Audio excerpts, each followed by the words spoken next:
Hi, my name's Billie and I'm a teaching artist with LACMA. Today we're going to be making a talisman, or a special object that represents our culture and identity. Throughout the video I'm going to be asking you to pause so that you have time to do each step of the project. Let's find out what materials we need. So first of all, you're going to need some cardboard. You can use the side of a cardboard box, you can use a cereal box, anything like that. And you'll also need a pair of scissors to cut out your cardboard. If your cardboard is very thick, like this, I would always ask the help of an adult in using your scissors to cut out the cardboard. We'll need the cardboard because we're going to be using it as a base on which we're going to glue different objects. So you'll need the cardboard for a base and then also extra in case you want to use it to build other parts of your talisman. Next thing you'll need is glue. So you're going to need the runny white glue rather than a glue stick. This is a little bit stronger. So I would use this glue if you have this around the house. You'll also need some small objects like I just showed you. On this one I've used tin foil, a cork and some wire. So things like that are great. Anything else like bottle caps or even I have a clothes peg here. Any little objects that you can use to build parts of your talisman will be useful. We're also going to be doing some papier-mâché, and that involves little strips of paper that you dip into water and glue and paste it onto your sculpture. So what we're going to do is use some tissue paper. So you'll need tissue paper, paper towel, any thin kind of paper. You'll also need a brush. You'll need more of your glue. You'll need a very tiny bit of water and a pot to mix it in. So that's the next step. And then finally, you'll need some colouring materials. So you could use colouring markers like I have here, or you could use paint, which is what I'm going to be using today.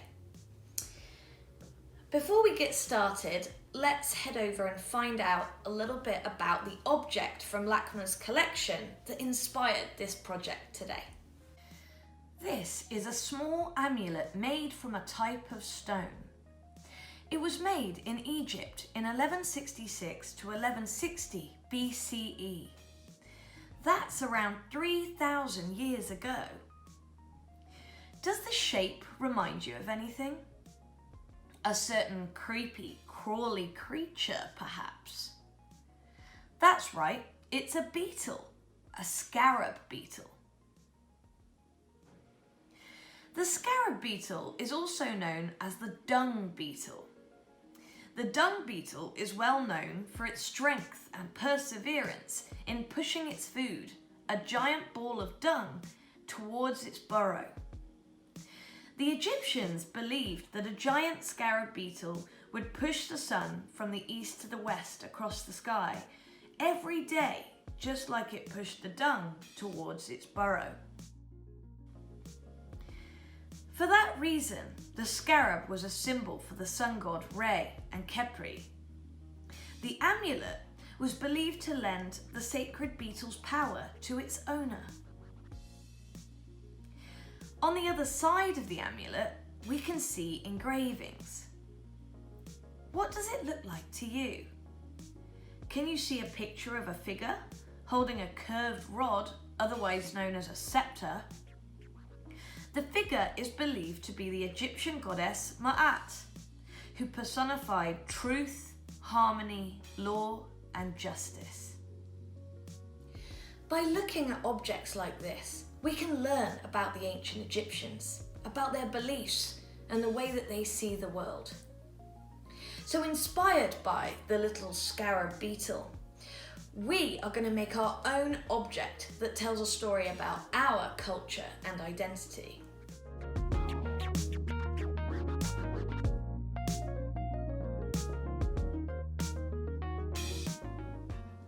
Culture is a pattern of behaviour shared by a society or a group of people. Many different things make up a society's culture, And these things can include art and music, the tools that we use,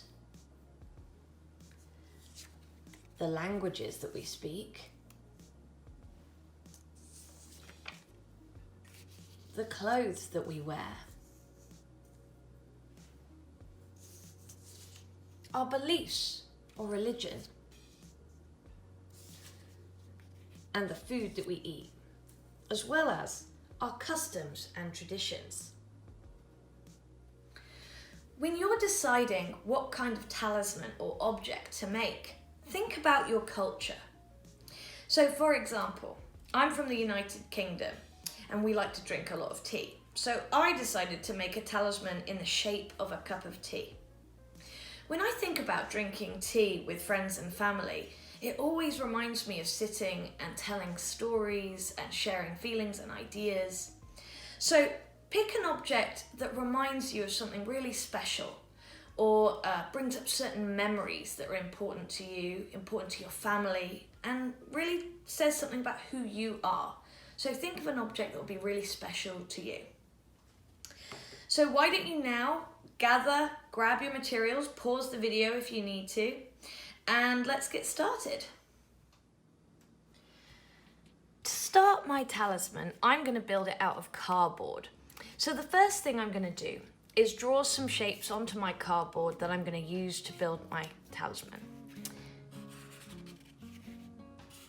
So you'll notice I'm going to draw several shapes that are sort of similar, and that's because I'm going to stack my pieces of cardboard on top of one another to make my object more 3D, more chunky. So the next thing I've got to do is cut those out, which I did earlier. So you can see here I've already cut some pieces out, and you see how I'm stacking parts of the cardboard on top of each other to make it more 3D and chunky like that. So the next thing that we're going to do is begin to glue down parts of the cardboard onto our base that we have here. So I'm going to start with one layer and just put glue all around the edges, just like that.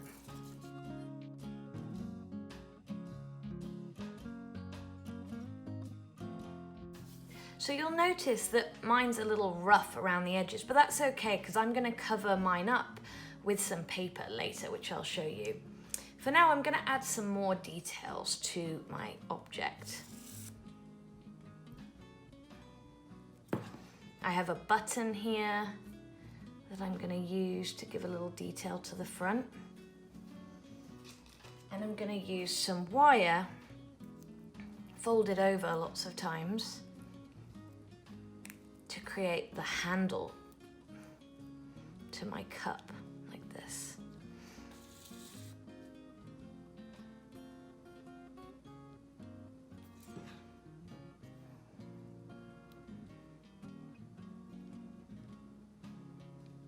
Like so. So as you can see, I've used a lot of glue, which means things slip around really easily. And this is the part where you really need to leave your artwork to dry until it's completely firm and all that glue has turned clear. But I also want to show you that you don't have to use cardboard. So for example, you can see here, if you are making a talisman in the shape of a figure or an animal, for example, you could use corks or other little objects or tin foil to make the different parts of your object, just like that. So as I said, you've got to leave these to dry now until they don't move around, until all the glue has turned completely clear.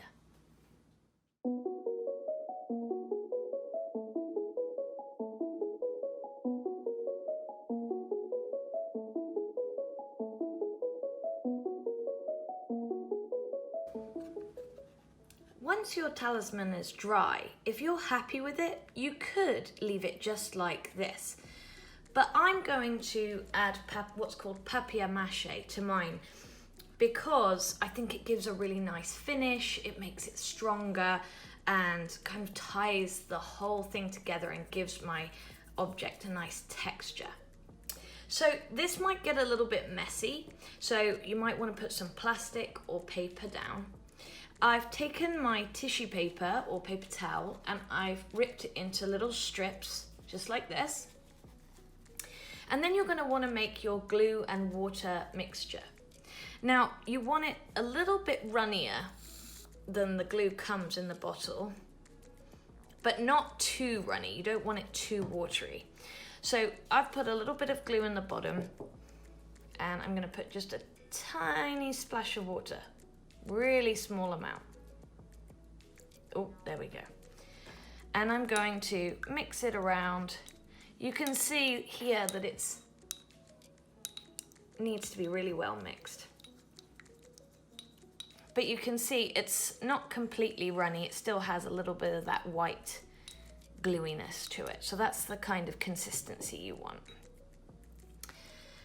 And once your object is dry from before, what you're going to do is take strips of paper and you're just going to paint the glue water mixture over areas of your talisman, and then place the paper over the top and kind of pinch it in so that it gets in all the cracks and crevices. And then you're going to paint that glue over the top, like so. And you're going to keep doing this until you cover the whole thing with the glue and paper mixture.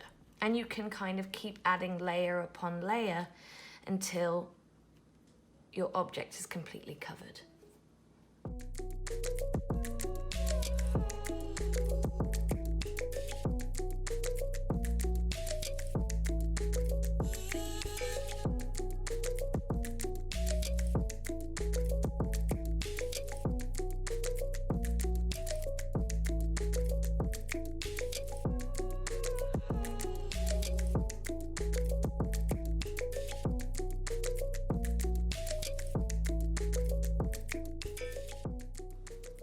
So once the whole object is covered in the paper and the glue, and all of that glue water mixture is covering all the paper, it's going to be very soggy. So you don't want to touch it right now or do anything to it right now. You again are going to need to leave it to the side to dry.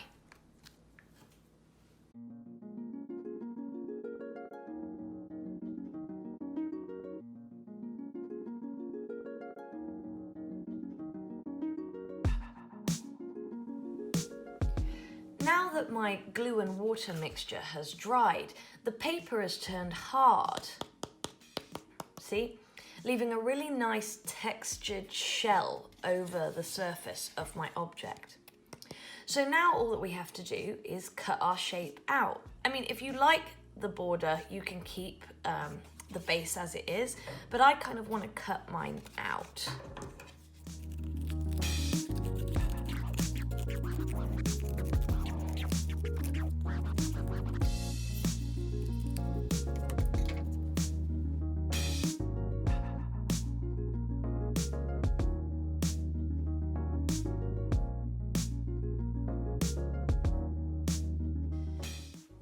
It's time to add some colour.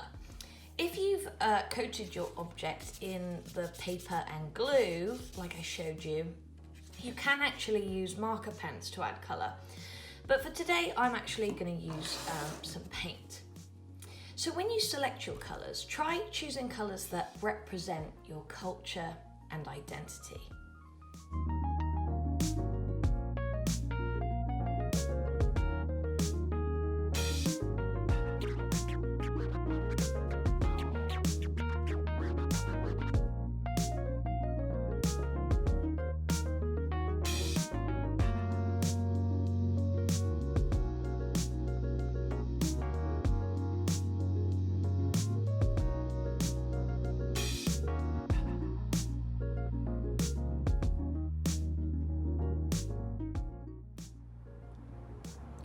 So once the paint has dried on the front of your object, I actually turned mine over and painted the back as well.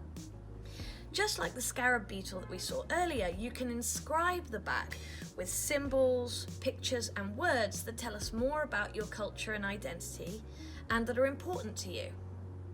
It's actually kind of fun. It's like having a secret message on the back of your artwork. I hope you get to share your artwork with friends and family and tell them all about the artistic choices that you made.